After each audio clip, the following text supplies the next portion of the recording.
Last আমার সঙ্গে কথা বলেছি। আশিস বন্দ্যোপাধ্যায় এরকম দীর্ঘদিনের একজন রাজনীতিবিদ, তার যে পরিণতি আজকে যে কিছুই বলবেন পুরো বিষয়টা নিয়ে? দেখুন, মানে বলার মতো এই জন্য কোনো অবস্থা নেই। আমি আমার ফোনটা দেখছিলাম, আস্তে আস্তে আমার সঙ্গে আশিসদার শুক্রবার একাধিকবার কথা হয়। আমি মোবাইলটা বার করে দেখছিলাম, প্রথম আমার সঙ্গে সকালবেলা 10টা 12-তে কথা হয়। তারপর আমি একটা কল মিস করি 3টে 10-এ। তারপর আবার আমি ফোন করি 3টে 57-তে কথা হয় এবং প্রায় 12 মিনিট কথা হয়, সেই শেষ। মানে তারপরে আশিসদার সাথে কথা হয়নি। শুক্রবার দিন, গতকাল ছিল শনিবার, মানে 14 তারিখ কথা হয়েছিল।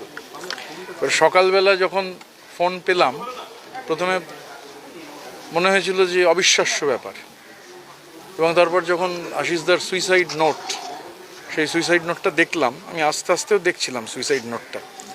সুইসাইড নোটের খুব ইন্টারেস্টিং, মুক্তোর মতো হাতের লেখা, এবং এই যে ছাত্রাবস্থা থেকেই রাজনীতি শুরু উল্লেখ করেছেন। এবং দেখবেন ওইখানে একটা জায়গায় রয়েছে, সর্বদা সব দলীয় অন্যায়ের মেনে নিতে না পারলেও প্রতিবাদ করতে পারিনি।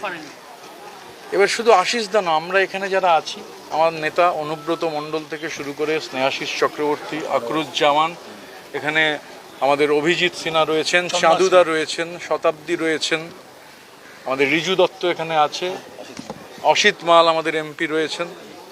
তো আমরা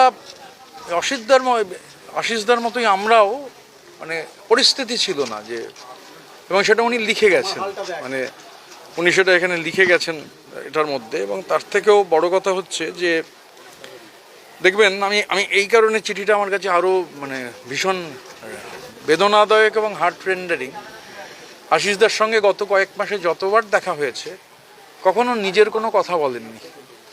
আশিসদা যেহেতু প্রাক্তন মন্ত্রী ছিলেন, মন্ত্রীরা বছরে 3জন করে অ্যাটেন্ডেন্ট পায়। তারপর তিনি ডেপুটি স্পিকার ছিলেন। তো ডেপুটি স্পিকার বা স্পিকার, তাদের জুরিসডিকশনটা হচ্ছে অ্যাসেম্বলি। তো ডেপুটি স্পিকার বা স্পিকার, তাদের জুরিসডিকশন হচ্ছে অ্যাসেম্বলি। মানে আমি একজন ভদ্রলোক সম্পর্কে, মানে আমি মানে যে কবার আশিসদার সঙ্গে গত কমাসে দেখা হয়েছে, এক ভদ্রলোক খালি একটাই কথা বলতে, অন্য কোনো কথা নয়, যে আমার 3জন অ্যাটেন্ডেন্ট, মানে যেহেতু বিধানসভা শেষ হয়েছে, তো 3জন অ্যাটেন্ডেন্ট যাদের আমি ঢুকিয়েছিলাম, তুমি ভাই একটু দেখে নাও স্পিকারের সাথে কথা বললে তারা আরে পার্মানেন্ট হতে পারে। মানে অন্য কোনো কথা নয়। মানে আমি একদিন এরকম হলো ফোনে আশিসদা, সে লাস্ট দিন হয়নি এটা, তার আগেও যেদিন ফোন করলেন, অন্য কথা বাদ দিয়ে প্রথম বললেন যে আমার অ্যাটেন্ডেন্টগুলো আমি অলরেডি কথা বলেছি দাদা, কোনো অসুবিধা হবে না।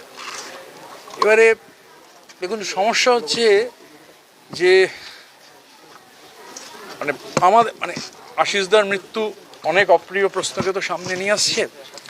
আশিসদা যে কথা লিখে গেছেন আপনারা তো দেখলেন, যে আমরা কেউই প্রতিবাদ করতে পারিনি। আর এখন সমস্যাটা দাঁড়িয়েছে যে কিছু লোক, মানে তাদের যে, মানে আমি তো বলবো আশিস বন্দ্যোপাধ্যায়ের শহীদ প্রকৃতপক্ষে, কিছু লোক, মানে যা হয়েছে আমাদের রাজ্যে, যা বেরোচ্ছে, আমরা এর মধ্যে রানাদা তো ডেলি, রানাদা, চাঁদুদা এরা প্রতিদিন, কেষ্টদা যেদিন ছিলেন, আমরা সবাই, মানে এবং অনেক সিনিয়ররা ছিলেন। আশিসদা যেহেতু আমাদের সবার সিনিয়র এবং সর্বজন শ্রদ্ধেয়, দেখবেন সুইসাইড নোটে আছে বিনা পয়সায় ছাত্রদের পড়ানো, ক্লাস নেওয়া, স্পেশাল ক্লাস নেওয়া, এবং নিপাট ভদ্রলোক যাকে বলে। আমি সকালবেলা একটা টুইট করেছিলাম, জেন্টলম্যান পার এক্সেলেন্স।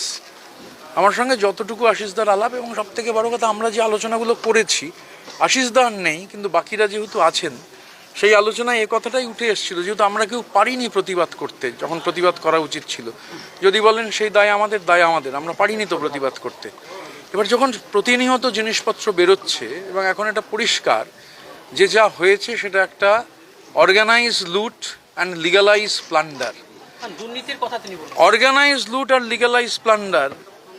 এবার আশিস ব্যানার্জি তো তার সঙ্গে জড়িত নন, তাহলে এই অর্গানাইজ লুট আর লিগালাইজ প্লান্ডার এই জেলাতে একজন, এই যার কথা এখন উঠছে যে টুলু নাকি, তো তার বিরুদ্ধে ঠিকাদার কমপ্লেন করেছে, চার্টার্ড মাফিয়ার সেক্রেটারি তাকে বলছে টুলুর বিরুদ্ধে লাফালাফি করবে না।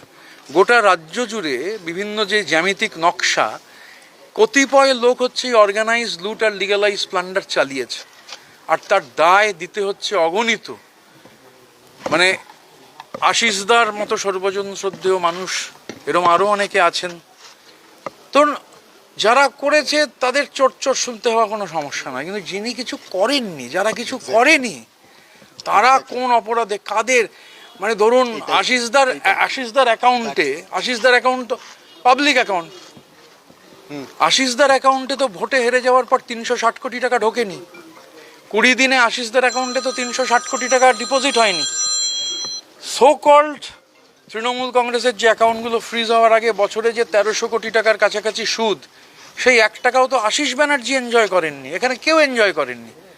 তাহলে যারাই অর্গানাইজ লুট আর লিগালাইজ প্লান্ডার করলেন, আমি মাননীয় মুখ্যমন্ত্রীর কাছে আবেদন জানাবো যে এখানে দেখা দরকার, এবং আশিসদার চিঠিতে তো রয়েছে যে ওনার তো কোনো রোল নেই, কিন্তু এই টেন্ডারও কোথা থেকে কোন অফিস থেকে হতো, আর এটা খেয়াল রাখতে হবে, একটা সরকার না চাইলে যেমন দাঙ্গা হয় না, একটা সরকার না চাইলে চুরি দুর্নীতি কিচ্ছু হয় না। কে টেন্ডার পাবে সেটাও কলকাতার একটা অফিস থেকে ঠিক করে দেওয়া হতো।